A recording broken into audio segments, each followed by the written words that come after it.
उत्तरी कश्मीर के सोपोर में हुए रहस्यमय विस्फोट में 4 लोगों की दर्दनाक मौत हो गई। आपको बताते चले कि अधिकारियों ने मामले पर जानकारी देते हुए बताया कि शाह कॉलोनी के सोपोर में एक रहस्यमय विस्फोट हुआ और जिसमें 4 लोग गंभीर रूप से घायल हो गए और उन्हें बाद में नजदीकी अस्पताल में ले जाया गया, जहां डॉक्टरों ने उनमें से 3 को मृत घोषित कर दिया। तो वहीं गंभीर रूप से घायल एक अन्य व्यक्ति को SKIMS सोरा रेफर कर दिया गया था। हालांकि अस्पताल ले जाते समय उसने भी दम तोड़ दिया। आपको बताते चले कि यह बेहद ही रहस्यमय तरीके से यहां पर विस्फोट हुआ है और जिसमें दर्दनाक मौत हो गई है 4 लोगों की। आपको बताते चले इस बीच पुलिस ने इस संबंध में मामला दर्ज कर लिया है और आगे की जांच भी शुरू कर दी गई है।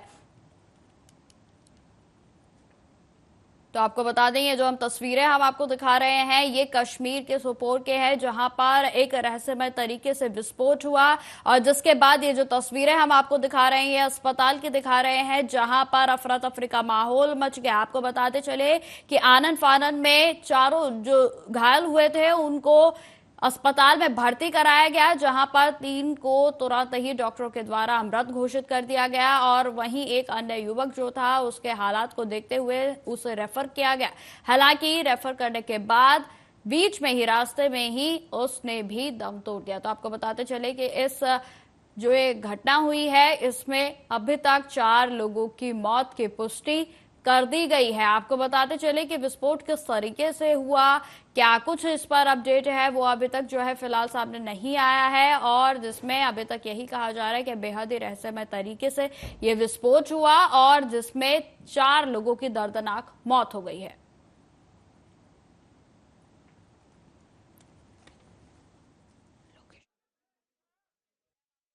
जो कि कश्मीर की हैं, जहां पर आपको बताते चले कि सोपोर में एक रहस्यमय तरीके से विस्फोट हुआ है और विस्फोट में अभी तक 4 लोगों की मौत की खबर सामने आई है। आपको बताते चले कि आज दोपहर की ये पूरी घटना बताई जा रही है। उत्तरी कश्मीर के सोपोर में रहस्यमय विस्फोट हुआ और जिसमें 4 लोगों की मौत हो गई। अधिकारियों ने इस मामले पर जानकारी देते हुए बताया कि शाह कॉलोनी सोपोर में एक रहस्यमय विस्फोट हुआ और जिसमें 4 लोग गंभीर रूप से घायल हो गए थे और उन्हें बाद में आनन फानन में जैसे तैसे नजदीकी अस्पताल में ले जाया गया, जहां पर डॉक्टरों ने उनमें से 3 को ऑन द स्पॉट ही मृत घोषित कर दिया था।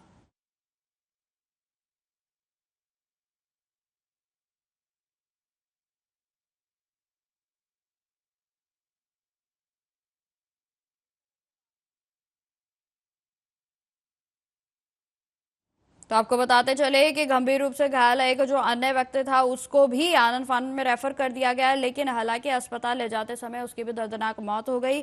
अधिकारियों ने मृतकों की पहचान भी कर ली है, जिसमें चारों जो है वो निवासी कॉलोनी के ही बताए जा रहे हैं, जिसमें कि शायर कॉलोनी का नाम सामने आया है, जिसमें कि आपको बताते चले कि रहस्यमय तरीके से विस्फोट हुआ और जिसमें 4 लोगों की दर्दनाक मौत हो गई।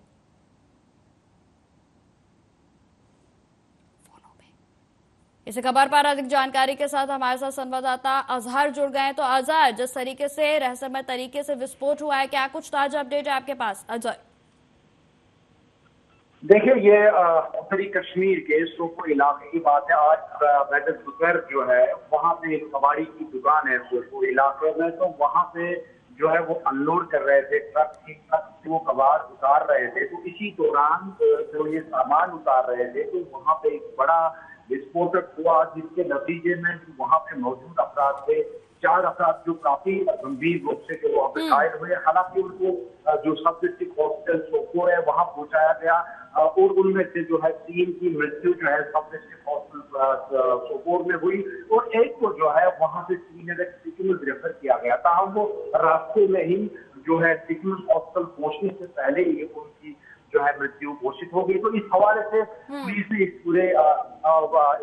पूरे इस हादसे के बारे में FIR दर्ज की और तहकीकात शुरू कर दी। फिलहाल यही कहा जा सकता है कि इस विस्फोट के बाद में 4 अफराद जो है वो मर गए हैं और इस तरीके से बताया जा रहा था कि ये जो 4 व्यक्ति थे ये इसी कबाड़ खाने में काम कर रहे थे और पीली कबाड़ा जो है ट्रक से उतार रहे थे और ये विस्फोट सामने आया और इसके नतीजे में वो वहां पे काफी जो है जख्मी हुए और उनके बाद में मृत्यु जो है घोषित भी हो गई। फिलहाल इस इलाके में पूरी तरीके से सनसनी फैल गई और पुलिस भी जुबान पे पहुंच गई और इस इलाके को पूरी तरीके से जो है पुलिस ने तहकीकात शुरू कर दी और छानबीन शुरू कर दी। बिल्कुल अजहर, जिस तरीके से विस्फोट हुआ है इसको लेकर क्या कुछ जानकारी है? क्या ये कोई आतंकी हमला था या फिर ये जो विस्फोट हुआ है ये किसी प्लानिंग के तहत किया गया? क्या कुछ कोई अपडेट इसको लेकर सामने आया है क्या अभी तक अजहर? देखिए, इसमें हम पहले आतंकी का कोई वो एंगल नहीं दे सकते हैं। फिलहाल ये है कि पुलिस इसमें इन्वेस्टिगेशन कर रही है और जो सरसरी तौर पे जो हम भी हमारे जो सूत्र है वो भी बता रहे हैं कि ये जो सामान जो कबाड़े सामान में कोई मौजूदा शेल हो सकता है, कोई कबाड़ी को जो शेल हो सकती है, उसके फटने के बाद में, या कोई बैटरी हो सकती है, बैटरी हो सकती है, उसके ब्लास्ट होने के बाद में इस तरीके का जो है हादसा पेश आया। इससे पहले भी कई एक हमने देखा कि कई एक साल पहले पश्चिम कश्मीर के अनंतनाग की सदर इलाके में भी सेम इसी तरीके से कबाड़ी की दुकान में ब्लास्ट हुआ था। उसके नतीजे में भी वहां पे काफी कैजुअल्टियां हुई थी और इसी तरीके से पुलिस ने हालांकि इस एपिसोड के बाद में पूरी तहकीकात शुरू कर दी है और इस तहकीकात के बाद में जो इस धमाके के बाद में जो रिजल्ट आया वो 4 जो इसमें वो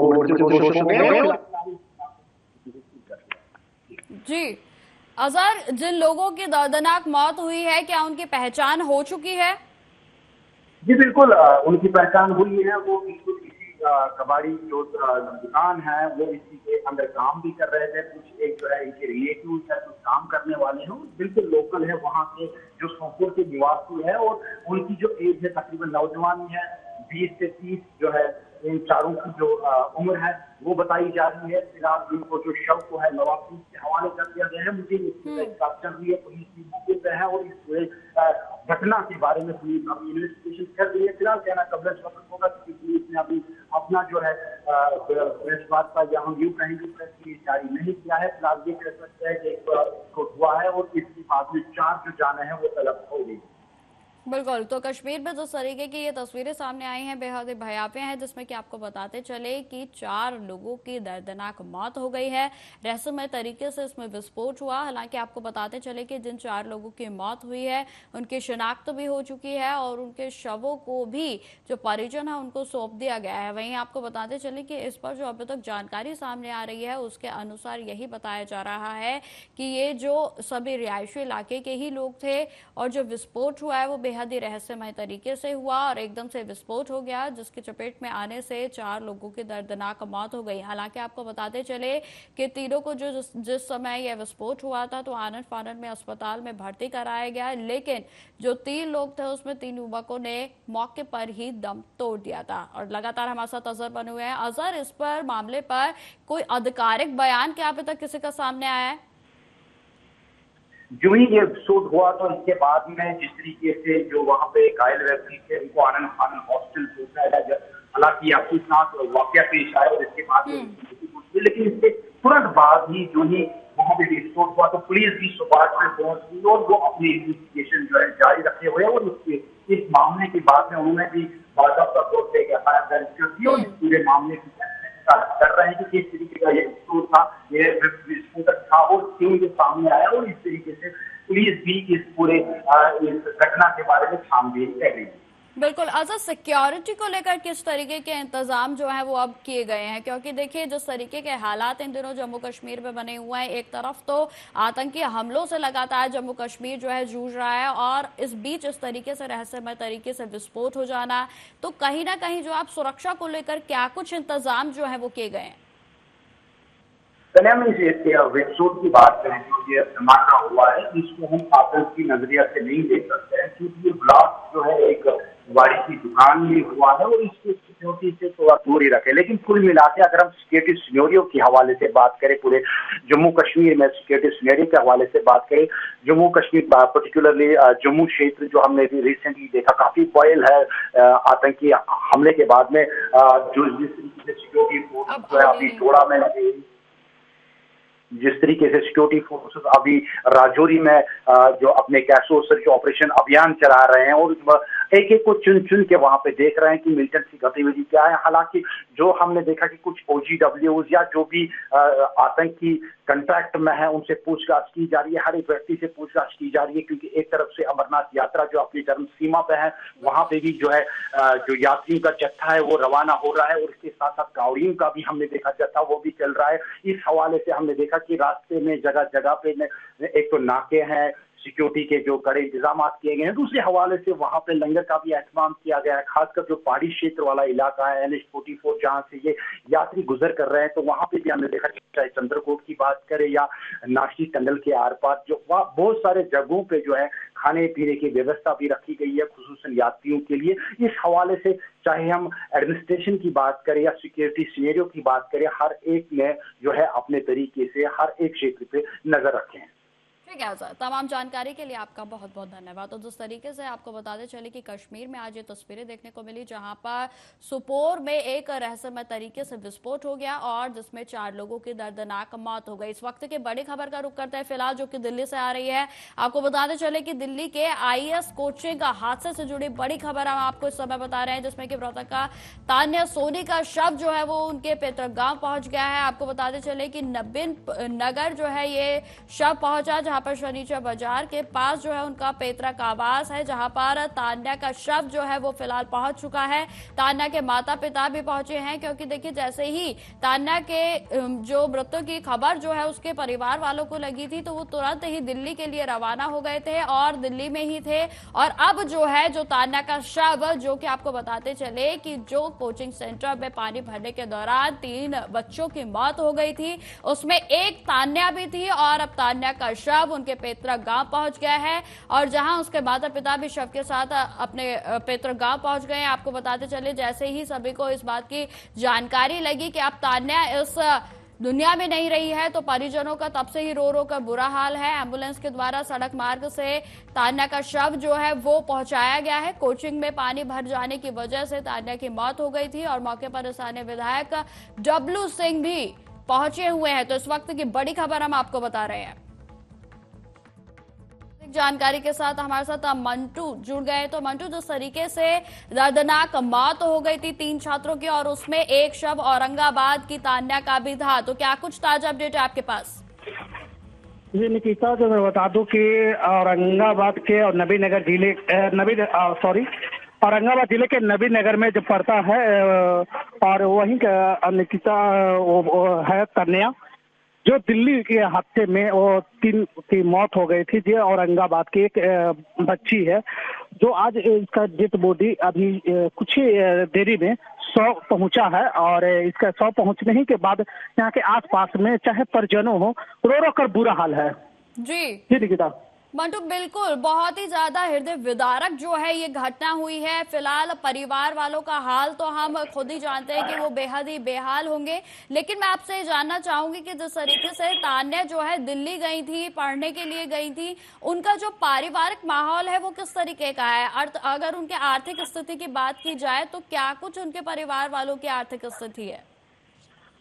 देखिए, अगर आर्थिक स्थिति का अगर बात किया जाए तो आर्थिक स्थिति इनकी शिक्षित परिवार है, और इनके पिताजी एक कंपनी में GM करते हैं और GM के पोस्ट पर हैं, और तन्या जो है पढ़ने में बहुत काफी तेज तर्रार थी, और ये तन्या एक अपने पिताजी से वादा की थी कि पिताजी हम एक दिन कुछ बनेंगे, और ये पढ़ाई IAS की तैयारी कर रहे थे, और ये IAS की तैयारी करने ही में कोचिंग में जाकर वो अपना जहाँ तैयारी करते थे वो कोचिंग पर ही परिवार वाले आरोप लगा रहे हैं कि कोचिंग इतना बड़ा हादसा हो गया। इतना बड़ा हादसा होने के बाद भी कोचिंग संचालक के भी तो उस पर वो नहीं हुआ, ध्यान नहीं आया, तो इसके बड़ा सवाल उठता है। अगर बात किया जाएगा, अगर स्थानीय विधायक हो, जो यहाँ का विजय कुमार सिंह उर्फ डब्लू सिंह है, जो विधायक राजद से है, वो भी सरकार पर आरोप लगाए हैं। उनके परिवार पर जो संचालक है, जो कोचिंग संचालक है,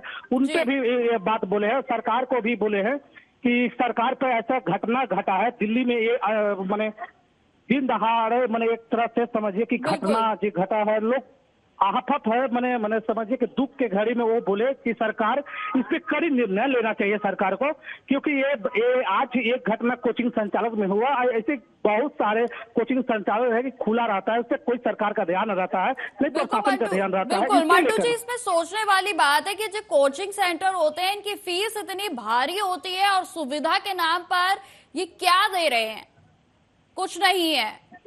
तो मंटू, इसमें परिवार वालों का क्या कुछ कहना है? क्योंकि देखिए अभी परिस्थिति तो उनसे बातचीत करने की नहीं है, लेकिन फिर भी परिवार वालों की ओर से क्या कुछ मांगे की जा रही हैं? जी निकिता, कैसे मैं बता दूं कि कन्या के जो परिवार वाले से हैं, जब उनसे हम बात करने के लिए जब प्रयास किए तो उनसे बात करने के लिए तो वो तो इतना आफत में वो है कि मैंने रो कर वो स्थिति में बुरा हाल है। बाकी आसपास के लोग, उनके परिजन लोग, मैंने आसपास के लोग बता रहे हैं कि कोचिंग संचालक पे ही आरोप लगा रहे हैं कि इतना बड़ा हादसा हो गया, कोचिंग संचालन क्या कर रहे थे जब ऐसी अगर अपार्टमेंट में जब इस तरह का जब होता है, घटना घट जाती है, तो वो कहाँ थे? इसके लेकर प्रशासन भी वहां लेट पहुंचा, इसके लेकर भी सवाल लोग खड़ा कर रहे हैं। लोग गुहार कर रहे हैं कि सरकार इस पे, आज हमारे परिवार के साथ घटना घटा है, अगले किसी परिवार के साथ घटना न घटे, इस पे सरकार बड़ी एक्शन लेवे, और एक्शन लेने के बाद ही कोचिंग संचालक चाहे बिहार में हो चाहे वो राज्य में कहीं भी हो, तो जी कोचिंग संचालक जी आधार पर जो खुल रहा है, जो चला रहे हैं, इस पे कोई सरकार का ध्यान नहीं जाता है। इस पे देखिए बहुत बड़ी बात आ जाती है शिक्षा की, शिक्षा पे भी इस पे ध्यान आ जाता है कि जब कोचिंग बड़ा खोल के लोग चला रहे हैं तो इस पे शिक्षा के लोग, शिक्षा अधिकारी हो चाहे, बिल्कुल बिल्कुल मंटू जी, इस पे ध्यान देने के लिए विधायक बोले हैं कि इस पे ध्यान देना चाहिए। आखिर अगर बिहार से ही पलायन करते हैं बाहर लोग पढ़ने के लिए, तो आखिर काहे करते हैं कि आखिर वैसा व्यवस्था अगर बाहर में मिलता है तबे तो पलायन करते हैं, बाहर जाते हैं और पढ़ाई करते हैं, और पढ़ाई करने के बाद विश्वास होता है अपने पिता और माता को कि हमारे बच्चे बाहर में पढ़ने जा रहे हैं, कुछ बनेंगे। तो इसके लेकर विधायक आरोप लगाए हैं कि आज विश्वास था, आज विश्वास वो हो गया है, इसके लेकर बहुत बड़ा सवाल किया है विधायक जी। ठीक है मंटू जी, तमाम जानकारी के लिए आपका बहुत बहुत धन्यवाद। तो दिल्ली के आईएएस के कोचिंग सेंटर में बेसमेंट में पानी भरने के दौरान 3 छात्रों की दर्दनाक मौत हो गई थी और मौत के बाद परिजनों का रो रो कर बुरा हाल है। वहीं आपको बताते चले कि मृतक छात्रों की जो बिहार की तान्या थी वो भी उसमें शामिल थी, और इतना नामचीन संस्थान होने के बाद भी खस्ता हालत की कल्पना जो है वो की जा सकती है, क्योंकि देखिए जिस तरीके से 3 छात्रों की दर्दनाक मौत हो गई है, इसमें कोचिंग सेंटर पर ही कई तरीके के सवाल जो है वो खड़े हो रहे हैं। और इस बीच ये बेहद ही हृदय विदारक तस्वीरें हैं जिसमें आप परिजनों का हाल देख सकते हैं कि किस तरीके से रो रो कर उनका बुरा हाल इस समय होया हुआ है।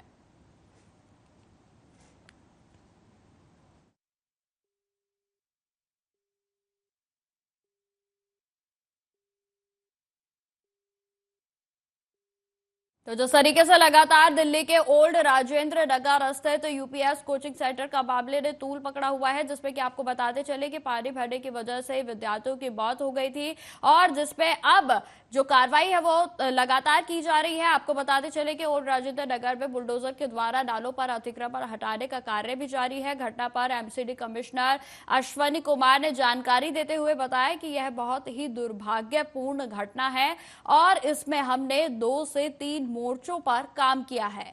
हम उस क्षेत्र में सभी अतिक्रमणों को ध्वस्त कर देंगे और वहां जल निकासी व्यवस्था को दुरुस्त करेंगे। साथ ही उन्होंने यह भी कहा कि सभी बेसमेंट जो अवैध हैं या फिर कोचिंग सेंटर वहां चल रहे हैं, हम उनके खिलाफ कार्रवाई कर रहे हैं। 27 जुलाई को ओल्ड राजेंद्र नगर स्थित एक कोचिंग इंस्टीट्यूट में बेसमेंट में पानी भर जाने से 3 छात्रों की दर्दनाक मौत हो गई थी।